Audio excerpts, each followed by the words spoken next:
Oke guys, di video kali ini saya akan menjelaskan beberapa pertanyaan ya yang terkait dengan Initial Public Offering atau IPO. Langsung aja ya.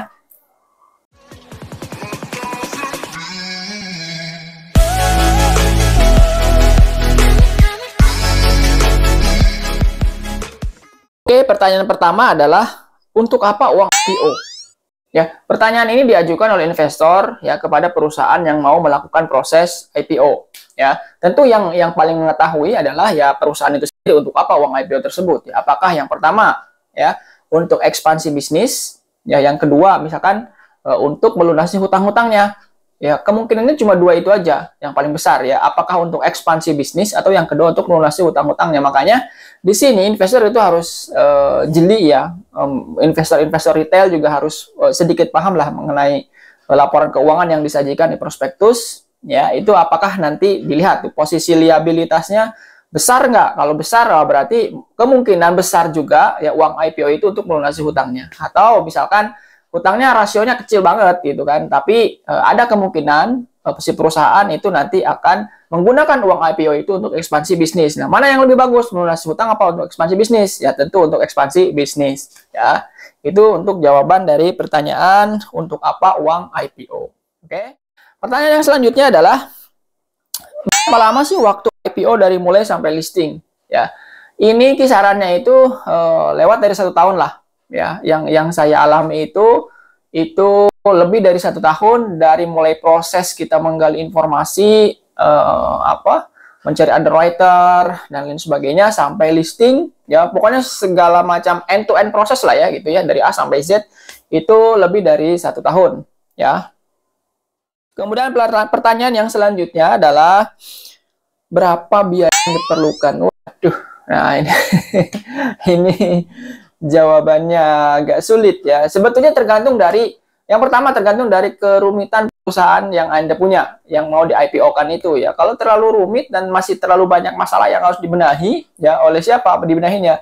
Oleh Anda sendiri di internal, kemudian oleh profesi penunjang, ada konsultan hukum, ada akuntan pajak, ya, dan lain sebagainya.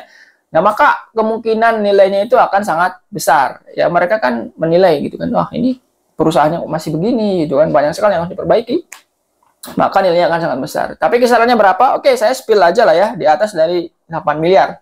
Kalau yang pernah saya experience saya gitu kan, di atas dari 8 miliar ya. Dan itu tergantung dari yang 2 poin tadi ya. Kemudian pertanyaan selanjutnya adalah apa saja yang dipersiapkan? Oh, banyak Mas Mbak ya. Yang harus dipersiapkan sampai bisa listing IPO itu banyak banget. Ya, apa aja ya, aduh apa ya, banyak banget ya. Yang pertama adalah yang pertama adalah tim ya. Jadi Anda harus punya tim tuh ya. Tim yang memang dikhususkan untuk memandu proses IPO ini dari awal sampai akhir. Dan tim ini sebaiknya nggak boleh berubah-ubah ya. Jadi jangan misalkan saya kontrak aja, misalkan tim yang internal itu nggak ada misalkan, kemudian kita di eksternal ngambil orang gitu kan. Nah, ini dikontrak misalkan 6 bulan, nggak bisa. Ini harus dari A sampai Z end-to-end proses itu ya dikontrak dia sampai selesai. Kalau mau ya seperti itu. Jadi timnya tim khusus. Jangan, rekomendasi saya adalah kalau misalkan IPO itu jangan menggunakan tim yang sudah ada, yang existing ya. Kecuali ya tetap nggak recommended lah gitu kan. Lebih baik memang menggunakan orang-orang yang sudah paham IPO.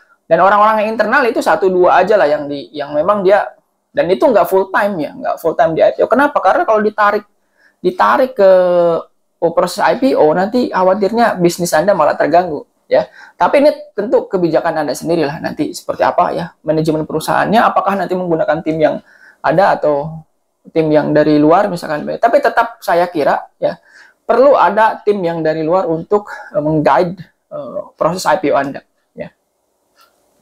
Itu yang pertama, Anda mempersiapkan tim ya. Kemudian yang kedua adalah persiapan modal tentu ya. Jadi jangan, ya lumayan lah ya, modalnya lumayan ya. Tadi saya sudah spill juga ya. Jadi itu persiapan tim, persiapan modal, kemudian persiapan waktu juga. Anda harus banyak meluangkan waktu untuk proses IPO ini ya. Jangan sampai di tengah jalan kemudian Anda down dan lain sebagainya ya. Itu tidak boleh karena pasti akan banyak sekali effort yang Anda keluarkan untuk proses IPO. Ya, kemudian apalagi ya? Oh ya, dokumen-dokumen lah, itu kan administratif semuanya. administratif.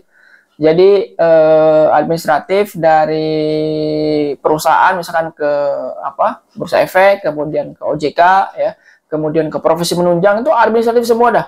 Jadi meskipun kita dibantu oleh profesi penunjang ya, tetap saja profesi penunjang akan meminta data kepada perusahaan. Ini tolong dong sediakan data ini data ini bagaimana, ini data ini seperti apa dan sebagainya. Makanya harus ada tim ya. Kita tidak bisa dalam proses IPO itu menyerahkan semuanya itu kepada profesi penunjang. Tolong ini selesaikan, ini tolong ini selesaikan. Wah, kalau begitu ya sudah gitu kan. Nah, nanti charge dari profesi penunjang mungkin akan sangat besar sekali gitu kan. Dan tetap nanti ya datanya harus tetap dikeluarkan oleh perusahaan gitu kan. Mereka kan bukan orang internal perusahaan, jadi nggak tahu.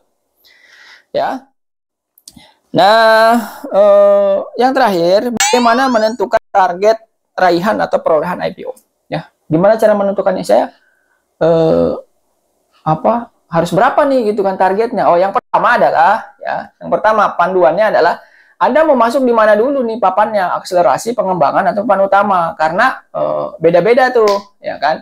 Kemampuan perusahaan Anda secara sistem, secara internal itu mau masuknya kemana? Ya, itu kan. Sekarang baru 3 tahun berdiri atau sudah 5 tahun atau sudah bertahun-tahun, itu nanti bisa masuk kan, pilihannya menjadi melebar kalau misalnya perusahaan Anda sudah lama dan sudah memiliki modal, profit dan lain sebagainya gitu ya.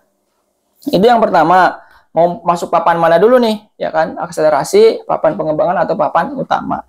Kemudian yang kedua adalah cara menentukan target raihan adalah balik lagi ke pertanyaan pertama tadi tuh, untuk apa target dana IPO ini, untuk apa gitu kan. Misalkan untuk bayar hutang, ya berapa hutang Anda itu gitu kan, 50 miliar, 40 miliar gitu kan, ya berarti harus di atas itu ada mendapatkan raihan atau perolehan dana IPO dari investor ya kan. Sanggup nggak tuh ya kan, siapa yang sanggup? Ya perusahaan sanggup nggak meng-create sistem atau story dan lain sebagainya, bekerja sama dengan semua profesi untuk bisa meraih dana tersebut gitu kan dari investor, dan investornya bakalan yakin apa enggak gitu kan.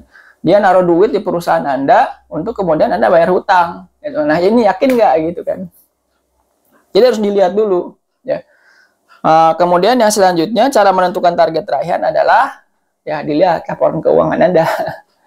Laporan keuangan Anda seperti apa? Kalau laporan keuangannya masih megap-megap begitu ya, megap-megap ya, mungkin nggak akan terlalu besar juga Anda bisa menentukan targetnya gitu maksudnya ya. Tapi ya tergantung nanti story yang Anda buat seperti apa. Bisa saja story-nya itu luar biasa bagus ya, sehingga akan bisa mendapatkan perolehan dana IPO yang besar. Bisa saja gitu kan. Meskipun perusahaan Anda perusahaan yang ya secara fundamental ya banyak lah ya. Kalau misalkan Anda lihat ya di list emiten-emiten yang sudah listing di IPO itu, sebetulnya tidak semua perusahaan itu memang secara fundamental bagus. Ya, kita jujur-jujuran aja lah ya kan. Nggak perlu kita berdebat panjang lebar, Anda bisa tahu sendiri gitu kan. Kan itu aja udah diklasifikasi, itu dikategorikan mana yang blue chip, mana yang perusahaan-perusahaan yang kalau dia naik pakai dana-dana yang gorengan gitu kan, tahu kita itu gitu kan. Jadi artinya perusahaan-perusahaan yang listing di IPO itu tidak semuanya perusahaan-perusahaan yang berfundamental bagus. Makanya sebagai investor kita harus paham ya kan, minimal laporan keuangannya dicek dulu ya kan, asetnya kayak gimana itu kan, kelihatan di situ liabilitasnya berapa, total asetnya berapa, dia punya kas berapa ya kan, di laba ruginya nanti dia tahun lalu berapa, tahun sekarang berapa ya, year to year-nya berapa, year to date-nya berapa, kan ketahuan semua. Itu minimal Anda harus tahu ya, dan itu akan mempengaruhi Anda sebagai investor, ini worth it nggak gua masukin dana sekian juta, sekian ratus juta, sekian miliar di perusahaan ini gitu kan. Jangan-jangan ya boncos itu kan. Ya bisa jadi, who knows gitu kan ya. Makanya harus dilihat dulu performa prospektusnya seperti apa. Itu aja ya 5 pertanyaan yang biasanya banyak ditanyakan ketika mau proses IPO. Ya, kalau misalkan mau informasi lebih lanjut bisa hubungi saya langsung ya, di chat saja atau masuk ke Instagram saya juga boleh ya, di @novanwmaulana. Ya, TikTok saya juga ada tapi baru ya, jadi videonya nggak terlalu banyak, dan itu hanya membahas regulasi dan produk-produk yang aktivitas saya sehari-hari ya, itu terkait dengan kosmetik, kemudian obat herbal, Badan POM, ya regulasi dan lain sebagainya, itu ada di sana. Tidak ada yang IPO. Mungkin nanti suatu saat akan saya posting IPO yang di TikTok saya. Oke, terima kasih. Sampai sini saja dan jangan lupa subscribe YouTube saya, channel YouTube saya. Sampai ketemu lagi di video saya berikutnya. Salam.